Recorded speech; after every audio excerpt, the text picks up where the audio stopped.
Joey here, and I'm speaking today with Jeneane Chouinard, who was the person who photographed our suspected funnel cloud that happened in Princeton last night around 7:48 p.m. So welcome, Jeneane. And you're not a member of Interior Weather and Wilderness Watchers group, but I'm sure you're thinking about being one now because what you did is exactly what we're looking for. So I'm going to ask you first what you think you saw and why, and then we'll get into the kind of the story of how it happened. Sure. So we were just out driving around. I was actually on a phone call with my girlfriend. My husband just kept driving around to make sure I could complete my phone call. And all of a sudden he had said, "Look up." And I looked up, and sure enough, there's what, I've never seen one in BC before, but from TV, and we know what a twister looks like. So we just started taking pictures and sharing them, and shared them to Facebook just for confirmation. And sure enough, that's we really weren't sure what it was. Cody and I were watching that storm. I was live streaming earlier that day when the first round of severe storms went through, and I'd considered when that storm first popped up doing the same thing, watching it, but instead Cody was kind of there in Princeton. He's on his phone. He's got the radar app that I have as well. He's got eyes on it. So we're talking back and forth, and he's saying he's seen some rotation at times. And that was before he found your photo in the local groups. So that's what we're really concerned about right now. Did you see anything that would cause you to believe the storm had rotation at that time? Yeah, it appeared that it was spinning. It was, if it was on the ground a little closer, I think we would have seen some wind pattern, but because it was up in the sky, it certainly was moving. It had sort of it seemed like it had a rotation to it. And that's, like the storm itself seemed to have had that at that time. So here's the big debate that's going on today. Was it a scud cloud? Was it a cold core funnel cloud? Was it a funnel cloud? And then some of the zoomed up photos, we're wondering, did it momentarily actually produce a tornado that was on the ground? So that's what we're trying to find any evidence for. So right, every detail and you can location of that was up in the mountains. So if it had touched down, I don't know that we weren't going to be able to see it. And what I have noticed in BC, like that funnel reminds me eerily of the Okanagan Falls funnel that happened in 2019. That was in June.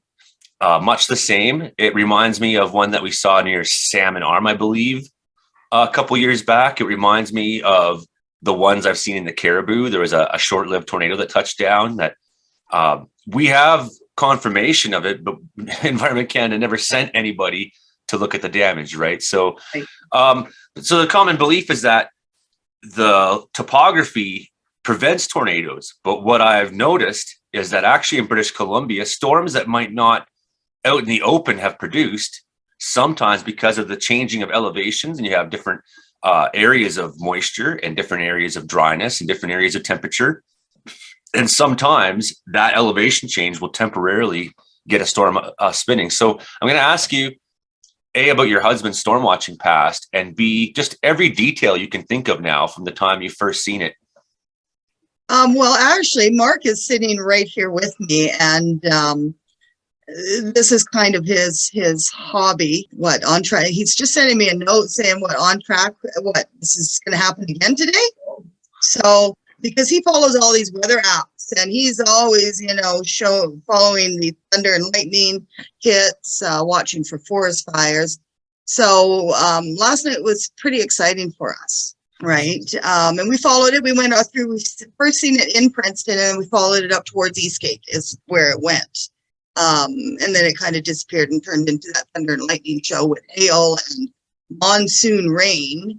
It was very spectacular, really. The whole, people were pulling over all over, wondering what the heck was going on.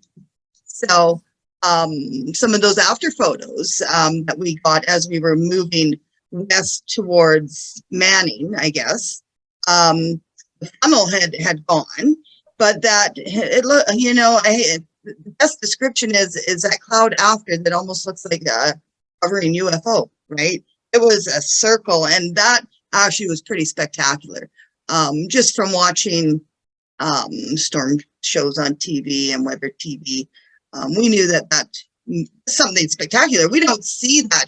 I think like if I had, doubts, which that's kind of my job is, I want data, I want information. But by the time I made the video last night, I was pretty sure that we were talking about a funnel cloud. And so there's debate between all my meteorology friends today. And I feel like I stuck my head out in the line a little bit to say like, no, this is what this is. The hail, can you describe that? That might be the hail was cold and hard and clear. And stingy. We ran outside. It hurt. It was large, clear ice balls.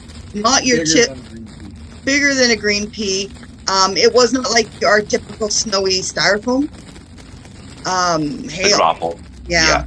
So, and again, it just lasts moments, and then the heavens opened up again, and it's all clear, like nothing happened.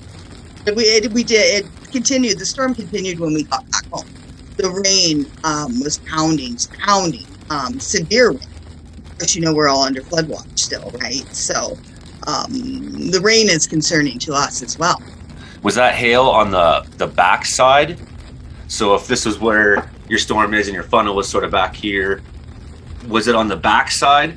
It was. It was on the back side of the storm moving away, right? So the storm rear flank downdraft. Right, yeah. So spectacular skies, dark, very dark. Once it moves, of course, everything lightens up again. But 55 years, born and raised in BC, and I've never seen anything like that at all. And I love the sky, so I'm always looking.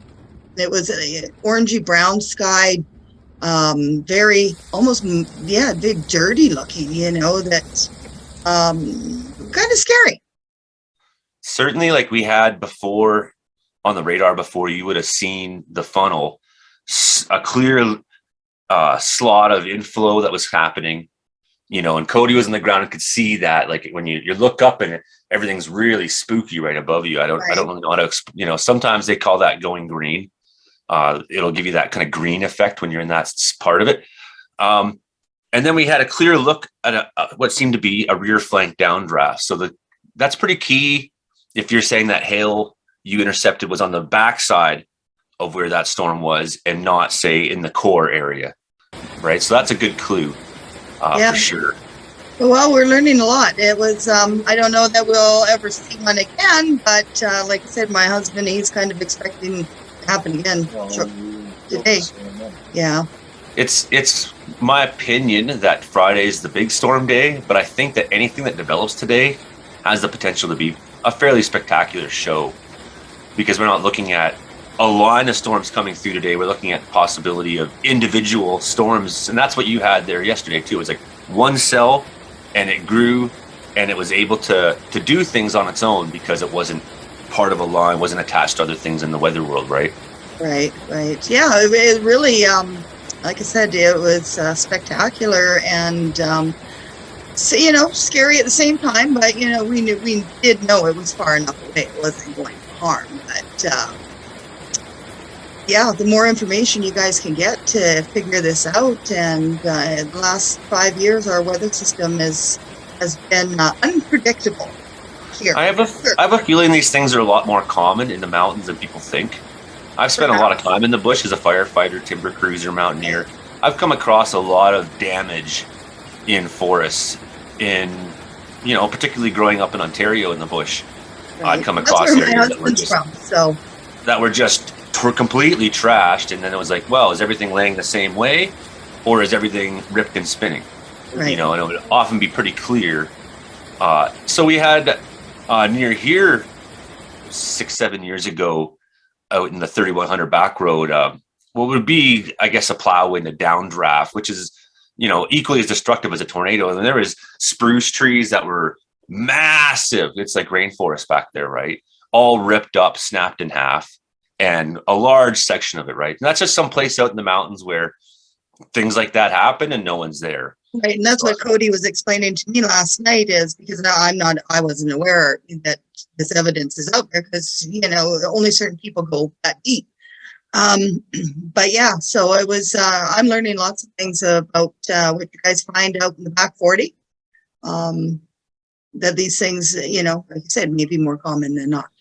About how long was that phenomenon that lasted for, and about how close did it look to the ground? And again, any signs of motion or rotation, anything you can think of? From what we've seen, as I said, we kind of chased it, and our geography here is it's very windy, right? So you're going this way, following it, but then you lose it. And we seen that funnel lasted that we could actually visually see only under a minute. By the time we got across Princeton and up into the other part of Highway 3, that's when it started turning into that rainstorm, hailstorm. Right. And that's matter of 20 minutes, right? From when we seen that funnel to us turning around, saying the show's over and coming back. Right. Yeah, and that really equals out, because once it about hit Princeton, the storm started to die out pretty quickly. Yeah. You know, what we call rained out. It dumped its guts. It stopped growing and started evolving, and so right?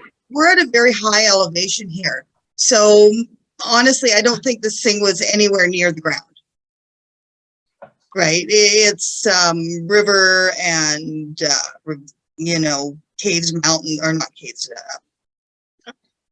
What's the word I'm looking for?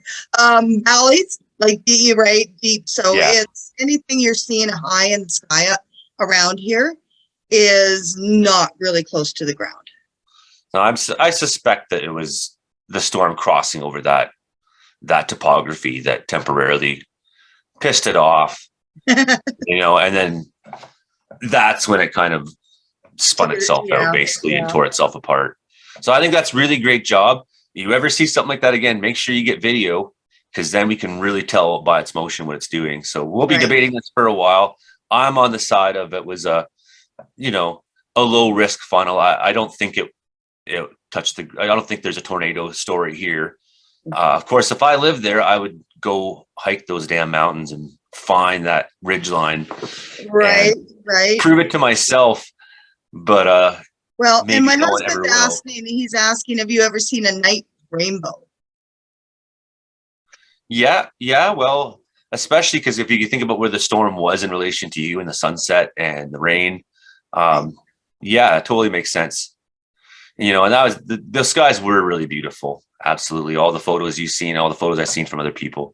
So certainly keep your eyes open today, 4 o'clock and beyond, for possibly more of that in Princeton. So well, and join Weather Watchers. We found you on Facebook now, and I know I've got you're on YouTube, so we perhaps get Mark to join, because he watches more diligently than I do. I was along for the ride yesterday, and I was the one with 3 hands in the camera. Excellent work. Thanks so much. You're contributing to science, you know, and contributing to our understanding. And it also helps people. You know, I think British Columbians don't take thunderstorms very seriously. My phone is just dinging off. I don't think British Columbians take thunderstorms seriously enough. So these images I'm sure they help people get it. Right. I'm sure last night you've seen some of the thunderstorms in Osoyoos, and just, again, spectacular events happening. Hope was spectacular. Things are things were happening last night. We're going to have a pretty wild ride, I think, this summer. I mean, everything looks so crazy from a weather perspective right now. Well, and it has been the last few years with these heat waves and stuff, which, again, we've never seen temperatures that high. And so in the winter, some of these temperatures are so cold. So I'm going to get on and get my lunch on and start making this video and download all your photos and put them all on top. And you have yourself a good day, and maybe we'll talk to you later today. Okay. Take care. All right, Jeneane. Bye-bye. Bye-bye.